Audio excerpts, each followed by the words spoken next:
Mitos atau fakta? Mitos atau fakta? Selamat datang di Mitos atau Fakta. Silakan komen. Komen, komen, komen. Komen, komen, komen. Mitos atau fakta? Kali ini kita akan membawakan sebuah cerita, yang mana silahkan Anda semua tebak apakah itu hanya mitos atau fakta yang pernah terjadi. Tentu kita semua tahu bahwa mitos itu adalah cerita yang dipercaya sebagai hasil imajinasi dan kebenarannya tidak dapat dibuktikan. Sedangkan fakta adalah suatu peristiwa atau keadaan yang benar-benar terjadi dan dapat dibuktikan. Fakta dapat diperoleh melalui pengamatan terhadap suatu objek atau peristiwa. Sekarang masuk ke video. Dikatakan bahwa pada masa lalu hidup seseorang yang bernama Khalid bin Walid. Dikatakan bahwa beliau adalah seorang komandan Muslim Arab yang melayani Nabi Muhammad dan Khalifah Rasyidin Abu Bakar dan Umar bin Khattab. Khalid bin Walid memainkan peran militer utama dalam Perang Riddah melawan suku-suku pemberontak di Arabia pada tahun 632-633.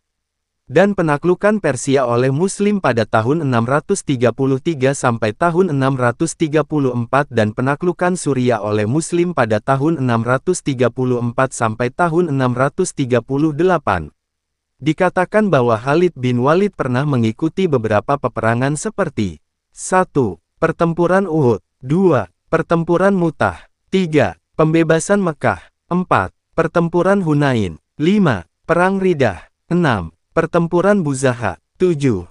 Pertempuran Yamamah, 8. Penaklukan Muslim di Suriah, 9. Pertempuran Marj Rahid, 10.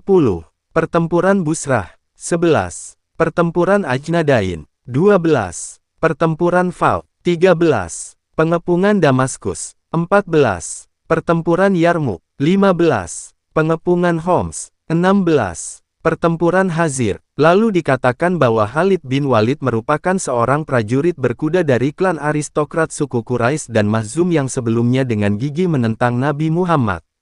Lalu dia memainkan peran penting dalam mengalahkan pasukan Muslim di pertempuran Uhud pada tahun 625 Masehu.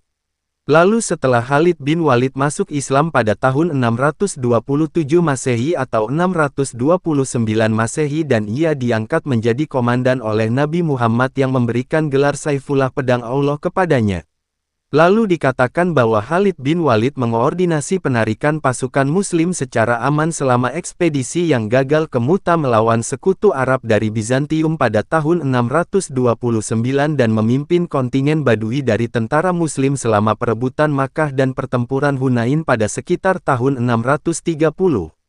Lalu setelah wafatnya Nabi Muhammad maka Khalid ditunjuk untuk menekan atau menundukkan suku-suku Arab di Najd dan Yamamah yang menentang negara Muslim yang baru lahir dan dia mengalahkan para pemimpin pemberontak Tulaihah pada pertempuran Buzahah pada tahun 632 dan Musailamah pada pertempuran Akraba pada tahun 633. Khalid bin Walid kemudian bergerak melawan suku-suku Arab yang sebagian besar beragama Kristen dan garnisun Persia Sasaniyah di lembah Efrat di Irak. Dia ditugaskan kembali oleh Abu Bakar untuk memimpin pasukan Muslim di Suriah dan dia memimpin anak buahnya di sana dalam sebuah pergerakan yang tidak konvensional melintasi hamparan gurun Suriah yang panjang dan tak berakhir dan mendongkrak reputasinya sebagai ahli strategi militer. Sebagai hasil dari kemenangan yang menentukan melawan Bizantium di Ajnadain dan Fal dan Damaskus dan Yarmuk maka kaum Muslim di bawah Khalid berhasil menguasai sebagian besar Suriah. Kemudian dikatakan bahwa Khalid bin Walid tidak syahid di medan perang. Khalid bin Walid meninggal secara wajar di tempat tidur dan Khalid bin Walid wafat pada 21 Hijriyah. Aku telah mengikuti perang ini dan itu. Sampai-sampai pada tubuhku tidak ada tempat sejengkal pun melainkan terdapat bekas sayatan pedang tusukan tombak dan luka akibat terkena panah. Kini aku akan meninggal di atas tempat tidurku secara wajar sebagaimana matinya seekor unta. Maka dari itu mata para pengecut tidak akan terpejam ujar Khalid bin Walid menjelang wafatnya. Pernyataan Khalid bin Walid ini dinukil buku berjudul Inilah Faktanya karya Utsman bin Muhammad Al-Khamis. Khalid bin Walid sebagaimana dinukilkan dari kitab Al-Bidayah wa An-Nihayah juga pernah menyatakan, Malam saat aku dihadiahi seorang pengantin atau malam ketika aku mendengar kabar gembira dengan lahirnya seorang anakku.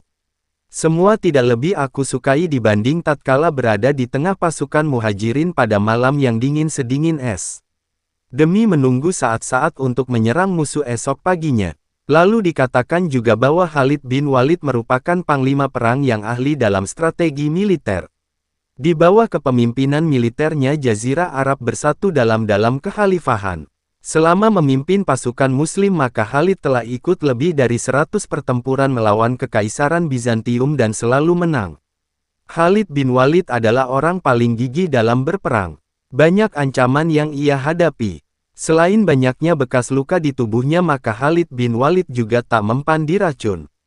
Alkisah suatu hari Khalid bin Walid singgah di suatu kampung.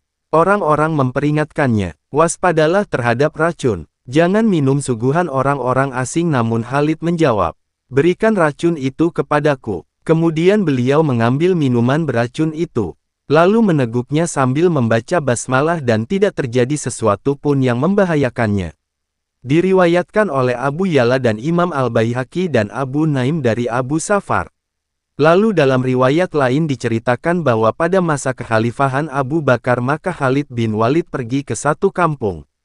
Penduduk kampung itu menyuruh Abdul Masih menyambut Khalid dengan membawa minuman yang mengandung racun ganas.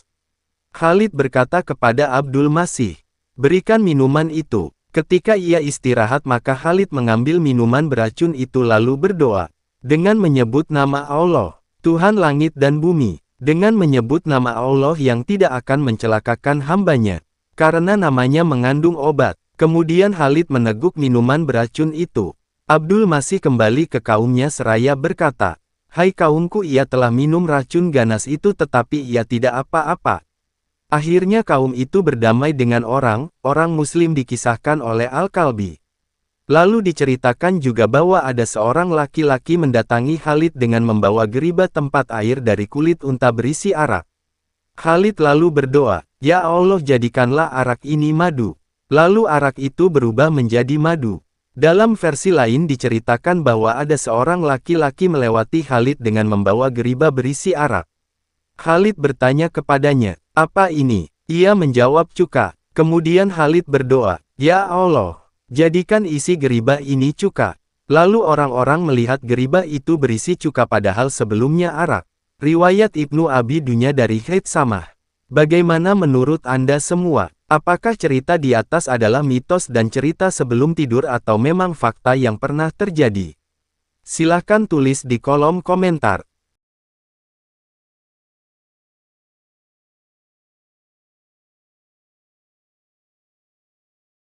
Tidur, tidur, tidur, tidur. Ayo kita tidur. Mitos atau fakta? Mitos atau fakta? Selamat datang di Mitos atau Fakta. Silakan komen. Komen, komen, komen. Komen, komen, komen.